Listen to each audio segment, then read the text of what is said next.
دفن الفنانة حورية فرغلي الساعة 3 فجرا في مقابر العياط.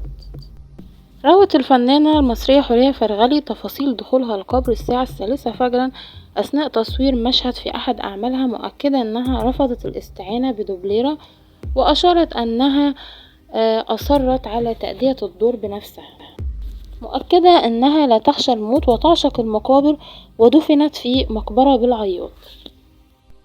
وقالت حورية أنها لم تشعر برهبة الموت، بل فوجئت بأن التربة تشبه ثلاجات الموتى. وقالت حورية أن من أسباب نجاح مسلسل ساحرة الجنوب إني بحب المقابر ومبخافش منها، واتدفنت مرة ومرضتش يجيب واحدة بدالي تعمل المشهد اللي أنا عملته، واتدفنت في مقابر العياط. وقالت حورية أول ما حفروا الحفرة وحطوني تحت كان الجو تلج كأنها تلاجة موتى، وأطلع فوق حر موت، لكن ما خفتش وما حسيتش بحاجة لأني كنت عارفة إنه تمثيل.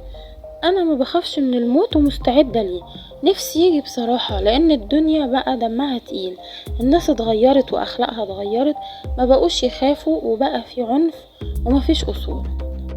كما تطرقت حورية إلى الحديث عن أخطائها ومدى استعدادها للموت، قائلة: غلطتي اني مش محجبة، لكن بصلي وبصوم وبطلع زكاة، وحجيت 7 مرات، لكن ما عملتش ولا عمرة عشان كان لازم يكون معايا محرم، وبواظب بشكل يومي على قراءة سورة الملك قبل ما انام، وبدعي ربنا يثبتني عند السؤال.